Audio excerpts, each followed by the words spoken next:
So how's your week been? I've been doing a little bit of admin. Quite boring, isn't it? Admin, paying bills. They won't accept that I'm me. I keep having to prove my identity for data protection to pay my electricity bill. I don't understand it. If someone is going to impersonate me and steal my identity and pay my bills, I would actually quite like that situation. I've asked them to make a note of it. Please allow that. I don't really see it as a crime. People in prison, what are you in for? I stole Michael McIntyre's identity and paid his Empower bill. I broke into his house and hoovered. Oh, how thoughtful. I tried to pay my gas bill, which was, well, you get straight through when you're paying a bill, don't you? Hello, British Gas, can I help you? I was like, I'd like to pay my bill, please. Can I take your reference number? They have to identify you from your number, which was at the top of the letter. I had it, but it seemed very complicated, and it had letters in it. You know, when it sort of goes on? Too many numbers and letters for me to want to get involved with. And also, when you say letters, something happens on the phone. Because when you're in front of people and you say letter M, you all know I've said the letter M. There's no ambiguity over the fact that I've just said the letter M. On the phone, you go M, and they go, is the N for November? You go, no, it's M for... And then you have to think of your own word beginning with M. But because you're not in the police force, you don't know the Alpha Bravo Tango thing. And under pressure, it can feel quite tense. M for... maniac!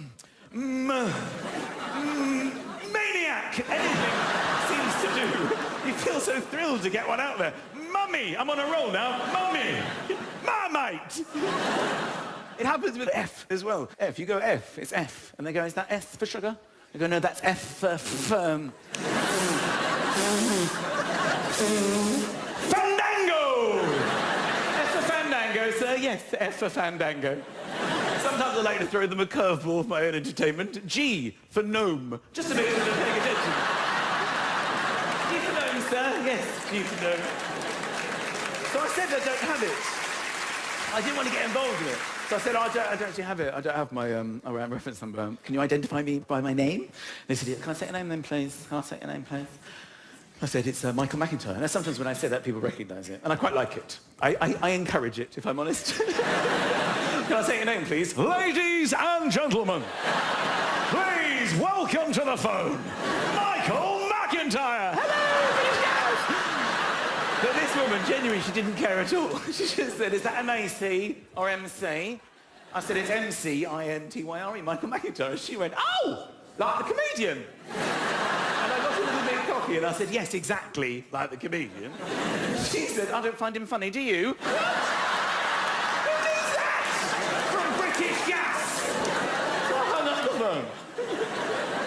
Not like that, though. That's an outdated mime, isn't it? Younger people have no idea what I'm doing. I hung up the phone. I said to my children in the car the other day to roll up their window like that. I did it naturally. I went, roll up your window. We're on the motorway. You know when you open one window on the motorway, something happens to your brain. I don't know what... I feel this weird... What's happening to my brain? I was like, roll up your window! And someone's like, Dad, there's something wrong with your arm. Every time you said that, your arm goes really weird, Dad. What is wrong with you? There are younger people looking at me like, what is wrong with your arm? Or it got a bit stiff sometimes, isn't it?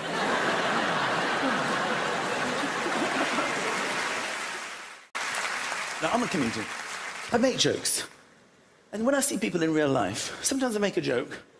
And, you know, I like those moments, because they go, oh, that's funny. Oh, you're funny. You're funny in real life. I made a joke in the airport, and I thought it was funny. And this woman, she just tutted and rolled her eyes at me.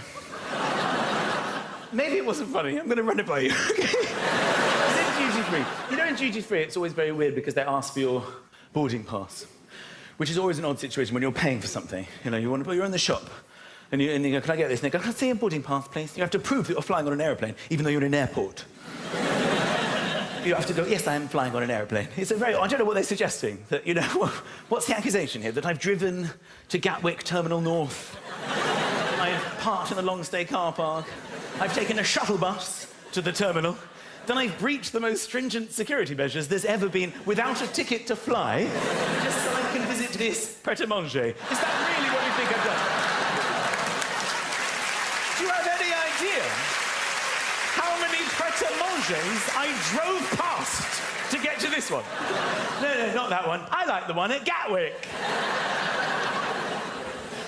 So anyway, I'm in this shop, and I thought I'd buy my son a little present, the token of being away, you know, gesture. So I'm in duty-free, and I got him this little plane, just a little toy plane, you know, little cheap rubbish, but, you know. I put it on the counter, and the woman said, can I see a boarding pass? And I said, I'm not getting on it. Now, that's not hilarious. But it's not a tut and an eye roll, is it? Ah, well, you're my people. Now, I don't know how many parents we've got in here tonight, but long journeys are a lot better with children since the iPad. iPads, they're a real game changer for parents. They're like little magical devices, aren't they, that shut your children up at any time, day or night. It's amazing. My eldest, he wakes up at about 5:30, 6 o'clock in the morning, he runs into our bedroom, morning! I'm like, not for me, and I just frisbee an iPad. Go on, off you go. 88% battery, I'll see you in at least 2 hours. I'm going back to sleep. Sit by the plug, charge it. I'll see you next Thursday. They're so lucky, children of today. They've got iPods and iPads and iPhones. In our day, we had I Spy. How awful was our lives compared to the lives of our children? How boring was I Spy? Something beginning with C. Is it car? Yes, it is car. Damn, your turn. How about if we include things inside the vehicle? I tried to play Thumb War with my son recently. I said, do you want to play Thumb War? He's 11. He's like, so I download it. No, you can't download Thumb War. This is a battle between my thumb and your thumb. So I showed him how to play it. You interlock hands like this and you jockey for position. You have to declare it. You can't go straight into battle. 1, 2, 3, 4. I declare Thumb War. And then you sort of try and hold the other person's thumb down. I thought I'd go easy on him because I've got my big daddy thumb and he's got his little 11-year-old thumb. But of course I didn't realise he's been texting since he was born. He was some kind of thumb war ninja. I couldn't even see his thumb moving. He just kept beating me over and over again. Ah! Get off! Get back on the iPad! Ow! I have lost weight. I don't know if that's coming across. Don't be too happy. This is a temporary situation. I'm obviously going to put it all back on. This is what I do. I lose weight, and then I eat, because I've already started eating again. I'm hungry.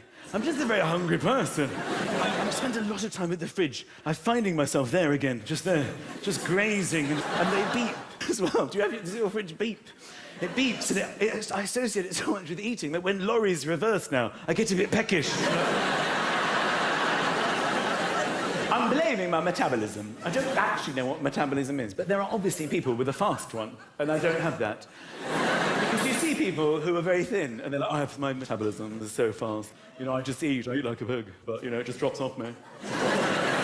I don't know what a metabolism is. I think it's like the things inside you, and then food comes in, and people with a fast metabolism are like, okay, everybody, separate equally. All right, you go over there, a little bit of you go down the leg, there. The rest of you, the bulk of you, straight through. Just keep going, keep moving, don't stop. Just keep moving. Don't look behind you. We're keeping busy here, guys, we're in a rush. Okay, you go over there, just shape around the arm, looking good. The rest of you through, okay. That's not me. My metabolism is more like, okay. Everybody, come here. Just relax, okay? Just everybody relax, because we're going to be here a very long time. Okay, let's all slowly make our way to his bum, and we'll wait there. Maybe somebody there knows what to do.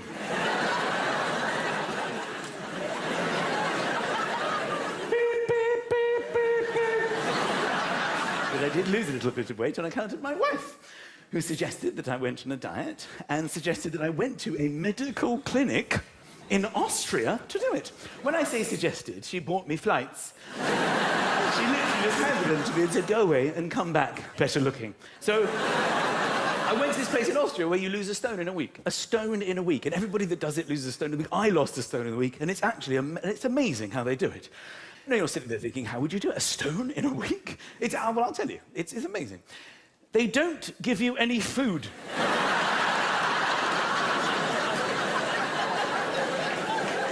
I've never been more hungry in my entire life. I was trapped in this clinic in the middle of the Austrian Alps, paying an awful lot of money, drinking this thing in the morning called Epsom salts, which just make you go to the loo. You just eat, drink it, and then an hour later, your whole system is flushed out of the loo. So I'm on the loo all week with no food, miserable, and it cost me thousands and thousands of pounds. I could have gone to Benidorm and eaten a dodgy prawn and had the same holiday for like 200 quid. But no, I'm in Austria. Oh, I'm in Austria with all these middle-class, slightly fat people like me. Going, good morning, good morning, good morning. We can barely walk for hunger. And tummies. You know when you're a little bit hungry, or, you know, and the other day sometimes you're lying in bed with your partner and your tummies start getting chatty, you know. Wow. You know, bit of digestion. And you comment on it. Oh, your tummy's very chatty, darling. And sometimes yours responds. Mine is gone too now. In Austria, I cannot tell you what it was like. Just people wandering around.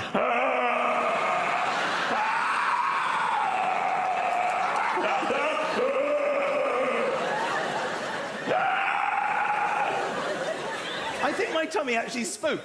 I walked out of the clinic one day to get some air off day 5, and it went.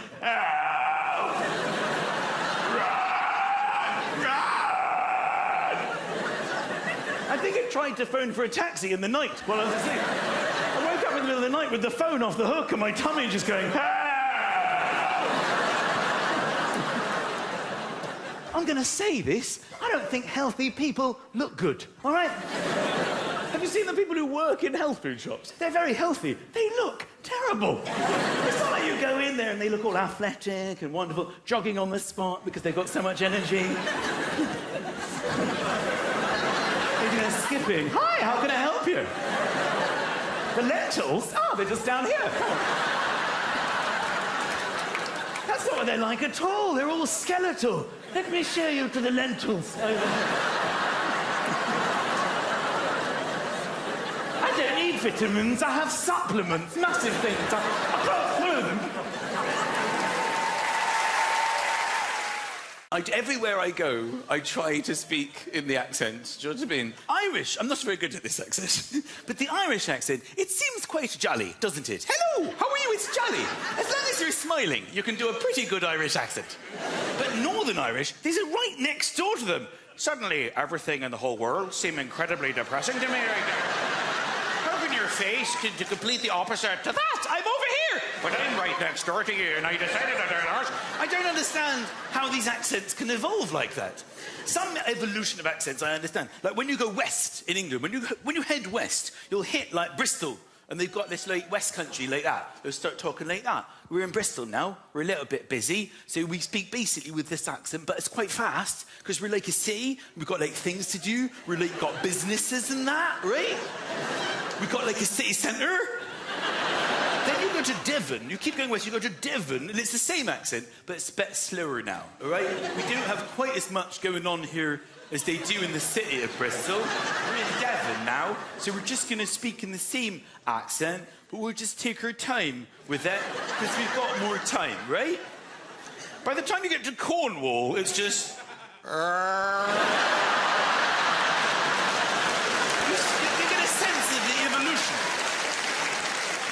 The funniest accent for me is South African, right? The South African accent is quite a fun one to do, yeah? If you've got some time on your hands, you can do the South African accent on your own, yeah? As long as you make sure that every syllable that you say has nothing to do with the syllable that comes directly before the one you've just said, you're pretty much doing a South African accent, okay? Australia's quite fun, okay? There's a lot of Australians living over here in London. They're pretty, you know, they talk quite fast as well. They're pretty hyper, yeah? Because they've come a long way, you know? They're going to make the most of it. It's like, you know, it took me a day. I lost a day of my life to be here, so I'm going to make up for it now, okay? They find out where the decibel level is in the room, and we're going to go slightly above that, okay? That's how we're going to play it over here in London. So when I went to Australia touring, I thought it was going to be full of people doing this. Hello, welcome to Australia. They're not like that at all. The people who haven't left Australia are the most relaxed people I think I've ever come across. They literally have all the time in the world to finish sentences. I mean, with 13 hours ahead, you're never going to catch up anyway. You can't go all the way over to Australia. When you go to Australia, you have to stop off. The plane can't even go that far. That's how far away it is. So when I was touring, they said to me, where do you want to go on the way for a stop-off? And they gave me these options. And I went for Singapore.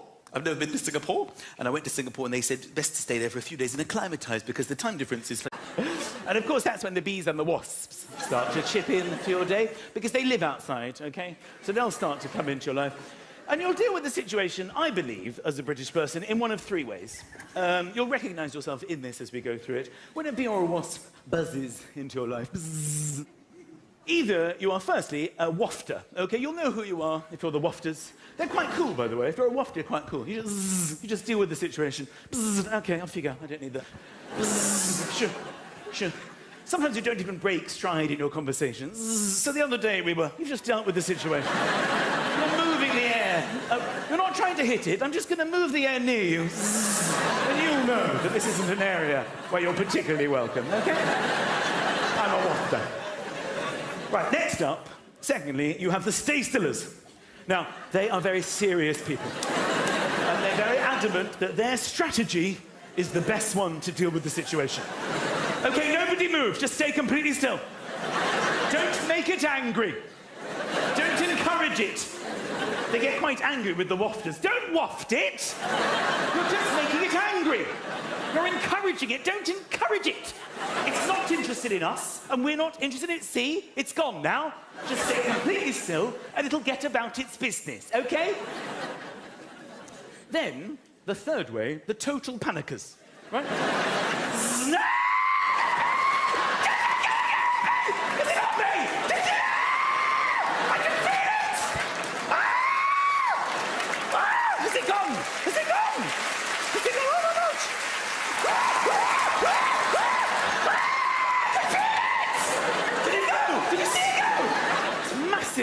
Oh, I can still feel, I can see it. Did you see it? It was massive. Oh, my God.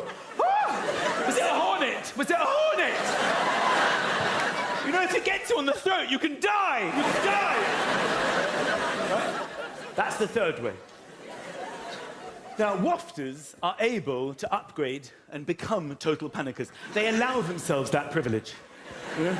If their wafting is ineffective, and the wasp keeps coming back, then you can see them start to panic.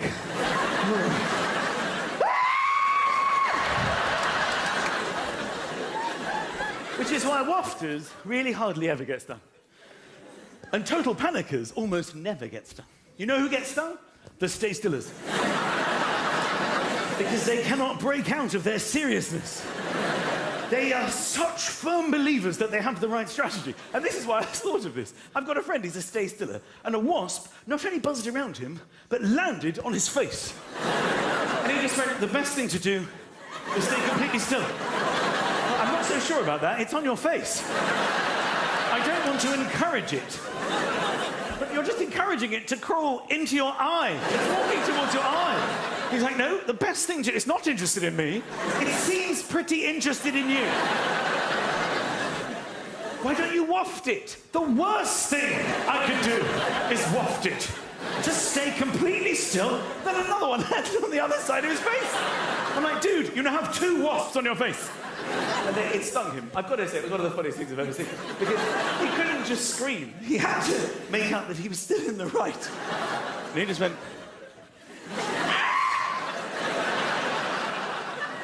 It has now stung me. It stung my face.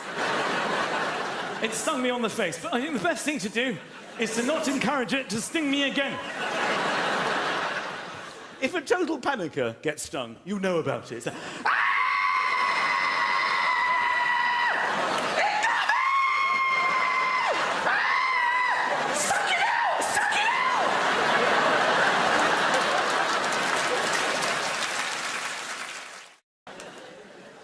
I want you to know, when I discuss holidays with you, that I love being here. I love living here. I love British people. I am a British person. I would live nowhere else. I live amongst you. I love you. I'm looking at your little British faces, and I want you to know that I love you. But when I'm on holiday, I really hate you. I don't know what it is. British people, they just make me cringe on holiday. We're so whiny, aren't we? Zive. You see my other flip-flop, Zive? You're just dying inside. With your flip-flop, you had it last. I mean, where'd you see your last flip-flop? You know that foreigners are having exactly the same conversations. It just sounds so much better coming from them. Davido, come lavare la flip-flop? E la flip-flop, Maria, sto nella tutto flip-flop. I don't know, there's something about foreigners. They just look so much better as well.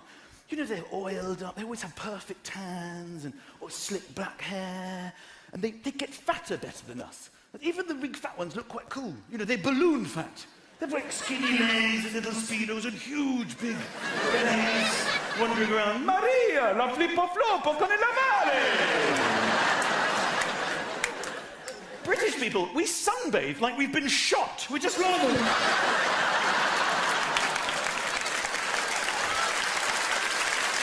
Barry, what time is it back home? Do you think you can phone now? Oh, that's hot on me bum, that is. Did you put 20 on it or 15? We're just dying inside. You can see all the burnt bits from previous bikinis. Patches of ginger hair that don't equate to the rest of the body. And I'm not being rude, but even the children, I mean, foreign children, they just look amazing. They don't have an ounce of body fat, perfect hands. They swim like dolphins. You don't even see a splash when they enter the water. They just emerge at the other side. Papà, la agua magnifico! British kid, we've got cream lathered into our bodies. All over our faces, in our eyes. You can see the fingerprints of our parents going in circular motions. We wear these sort of flotation suits now, the kids. These sort of big bars that go all the way around. And goggles as well. You normally see this. A parent struggling to get the goggles the right size. Because once it's there, you can't actually reverse it. So dads tend to struggle for about 20 minutes. Then they give up. Then they strap it as tight as they can go over their kids' faces. They can't even open one eye. And they're just staggering in the flotation suit. Cream dripping in the top of it, forming some kind of milky solution in their eye. Staggering to where they hope the swimming pool is. Their parents going, go on, Marie, make her friends, make her friends. The foreign kids are just smoking cigarettes, drinking coffee. Bambino inglese, stupido. It's what it's like. And swimming as well. When you get too hot, you need to swim. That's what happens on holiday. I've seen it happen to foreigners. They get too hot, they get up, they dive in, and then they do, you know, like a front crawl. Ciao. Ciao. Ciao. British people, they get up, what a palaver. They have to announce it to the whole group. I'm going in. You going in? Yeah, I'm going in. Dad's going in. Yeah, I'm going in. What's it like? I'll tell you. Feel the water. It's always freezing. What's it like, Dad? Freezing! This is where there'll be a British person already in the pool who will offer advice. This is the same advice that we have received every single time we swim in the past, and will receive every single time we swim in the future. But it's advice that means literally nothing to us at this moment. That is that it is all right once you're in.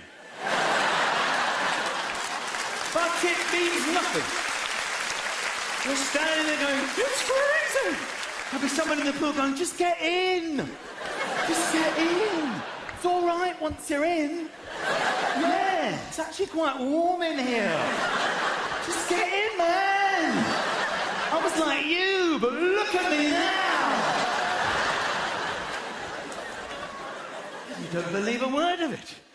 Oh, it's freezing. You give yourself maximum pain.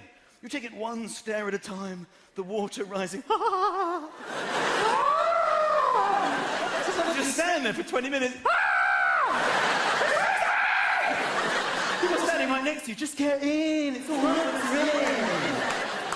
Sooner or later, you just launch yourself. It only takes about 3 strokes before you make your announcement to the pool. It's all right once you're in. Kind of kidding, talking about.